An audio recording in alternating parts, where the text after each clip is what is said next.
आरक्षण आहे ते आपण कसं घ्यायला पाहिजे? मग तुमची ताकद कुठे आहे?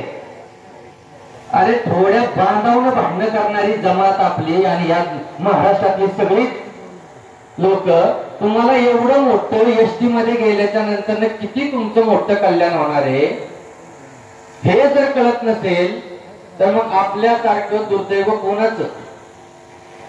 तुम्ही जसं ताकदीने घेणार आहे त्याच पद्धतीने आता आपल्याला ताकदीने घ्यायचं. आता ते 70 वर्षाचं आपलं कसं आहे ते सांगतो मी तुम्हाला. खूप सारी आंदोलनं झाली, खूप सारे मोर्चे झाले, खूप सारं काय काय झालं आणि 2014ला बारामतीमध्ये मोठा मेळावा झाला. काय 19ला 14. आता त्या बारामतीच्या मेळाव्यामध्ये खूप साऱ्या लोकांनी काय काय सांगितलं त्यात मला जायचं नाही, कारण की परत ह्याच्या भावना दुखावत्यात, त्याच्या भावना दुखावत्यात. माझ्या नेत्याला असा म्हणला, माझ्या पक्षाला असा म्हणला, उडत गेले पक्ष. धनगर समाज, फक्त धनगर समाज, बरोबर. 14 पर्यंत आपण समावेश समावेश समावेश समावेश म्हणत राहिलो. अरे जर आमची मेंढकीच जर आम्हाला चुकीच्या दिशेने घेऊन गेली तर ही सगळी बसलेली माझ्या सहित बरोबर रस्त्याने कशी जातील?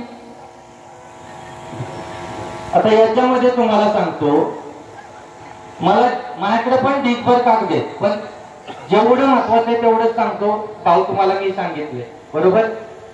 एक कागद आहे, हे हा कागद आहे ज्या वेळेस आपले नागपूरमध्ये मोर्चा निघाला त्या मोर्चाचं प्रतिनिधित्व विकासजी महात्मे साहेबांनी केले.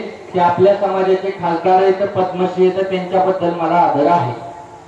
आणि त्यांनी राज्यसभेत एक प्रश्न उपस्थित केला की ज्या धनगर समाजातून मी येतो त्या समाजाचा एसटीच्या यादीत समावेश करावा. तर आपली समावेशाची मागणी नाही. जर मी तुम्हाला चुकीचा प्रश्न केला